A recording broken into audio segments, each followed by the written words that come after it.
राजनांदगांव में गूंजेगा जय बिरसा। जनजाति गौरव दिवस की भव्य तैयारियां पूरी, आदिवासी समाज में उमंग का माहौल। राजनांदगांव जिले में इस बार भगवान बिरसा मुंडा की जयंती कुछ खास अंदाज में मनाई जाएगी। जनजाति गौरव दिवस के रूप में आयोजित होने वाले इस पर्व को लेकर प्रशासन से लेकर समाज तक सब उत्साह में है। जगह जगह कार्यक्रमों की तैयारियां पूरी हो चुकी है और पूरा शहर जय बिरसा के नारों से गूंजने को तैयार है। भगवान बिरसा मुंडा की जयंती इस बार जिले में बड़ी धूमधाम से मनाई जाएगी। 15 नवंबर को होने वाले इस आयोजन को जनजाति गौरव दिवस के रूप में मनाने की तैयारी जिला प्रशासन ने पूरी कर ली है। इस मौके पर जिले भर में विभिन्न सांस्कृतिक और सामाजिक कार्यक्रम रखे गए हैं। स्कूली बच्चों की निबंध प्रतियोगिता, चित्रकला प्रदर्शन और सांस्कृतिक प्रस्तुतियां होंगी। वहीं जिला कार्यालय में कलेक्टर द्वारा बिरसा मुंडा के विचारों पर प्रकाश डाला जाएगा और समाज सेवा में योगदान देने वाले लोगों को सम्मानित भी किया जाएगा। आदिवासी समाज में भगवान बिरसा मुंडा की जयंती को लेकर खास उत्साह देखा जा रहा है।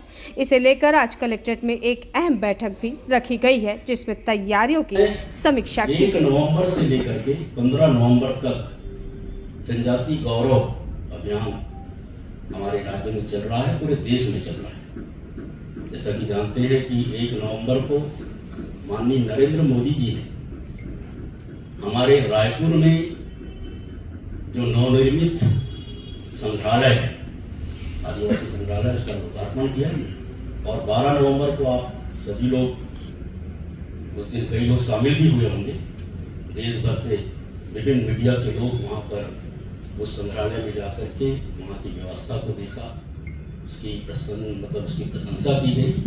और छत्तीसगढ़ राज्य में जो स्वतंत्रता संग्राम सेनानी हुए, जिन लोगों ने बलिदान दिया, छत्तीसगढ़ राज्य में रहने वाले आदिवासी समाज की जो जीवन शैली है, उनके रहन सहन है, उनके रीति रिवाज है, उन सबको उस संग्रहालय के माध्यम से प्रदर्शित करने के प्रयास किए गए।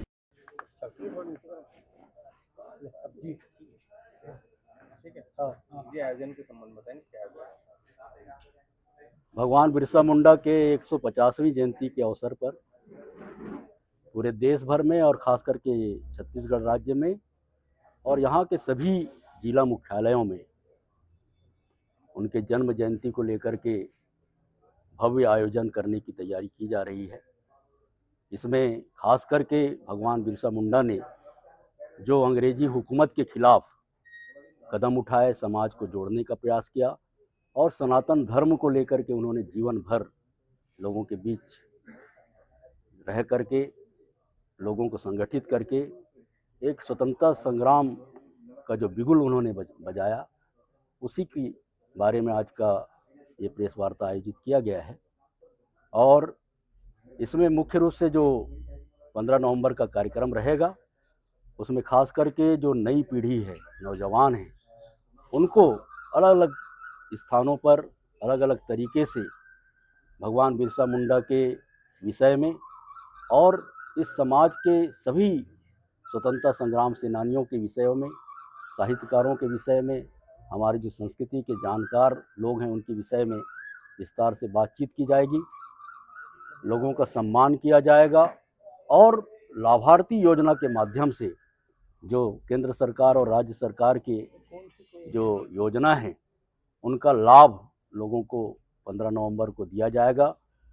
1 नवंबर से लेकर के 15 नवंबर तक भगवान बिरसा मुंडा की जयंती जो 150वीं जयंती है, तो उसको लेकर के पखवाड़ा का आयोजन किया जा रहा है। अलग अलग तरीके से अलग अलग स्थानों पर सांस्कृतिक कार्यक्रमों के माध्यम से, निबंध प्रतियोगिता के माध्यम से, चित्रकारी प्रतियोगिता के माध्यम से और अनेकों खेलकूद के माध्यम से ये कार्यक्रम जो है पूरे राज्य में चल रहा है। जिला स्तर पर भी इसकी तैयारी चल रही है, जिसमें सार्वजनिक कार्यक्रम होगा, समाज के सभी प्रमुख लोगों को बुला करके उनको सम्मानित किया जाएगा और भगवान बिरसा मुंडा के विषय में लोगों को समझाया जाएगा।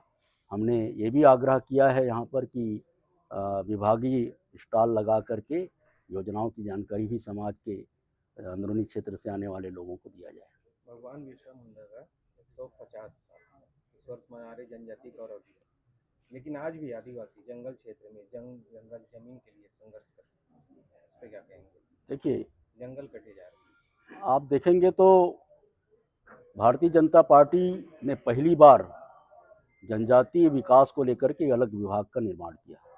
इसके पहले तो केवल कांग्रेस पार्टी का जो कार्यकाल रहा है उसमें वोट बैंक के रूप में इस्तेमाल होता रहा है आदिवासी। जहाँ तक कि छत्तीसगढ़ राज्य बनने के बाद आप देखेंगे यहाँ पर 32% से ज़्यादा की जो आबादी आदिवासियों की रही है, एक भी आदिवासी परिवार पिछले 15 साल के कार्यकाल में और अभी के जो अभी 2 साल पूरा होने जा रहे हैं, एक भी आदिवासी परिवार ऐसा नहीं होगा जिसको किसी न किसी लाभार्थी योजना के साथ नहीं जोड़ा गया है। और जैसा कि मैंने बताया कि धरती आबा जो स्कीम है उसके तहत हमारे छत्तीसगढ़ राज्य के 7,000 गाँव में एक अलग पैकेज बना करके जनजाति वर्ग के लिए काम किया जा रहा है। प्रधानमंत्री जनमन योजना के माध्यम से अति पिछड़ी जनजाति जो है, यहाँ के जो दुर्लभ प्रजाति की जनजातियाँ हैं, बैगा है, कमार है, बिहोर है, ऐसे जो विलुप्त होने वाली जनजाति उनके संरक्षण का काम किया जा रहा है। आपने देखा है कि नक्सलवाद के चपेट में आकर के नक्सलवाद की शुरुआत किस प्रकार से हुई। इसीलिए आपने जो प्रश्न किया है बहुत जायज़ प्रश्न है कि अगर हम किसी चीज़ को बेपरवाह छोड़ देंगे तो वहाँ पर ज़रूर कोई ना कोई बीमारी लग जाती है।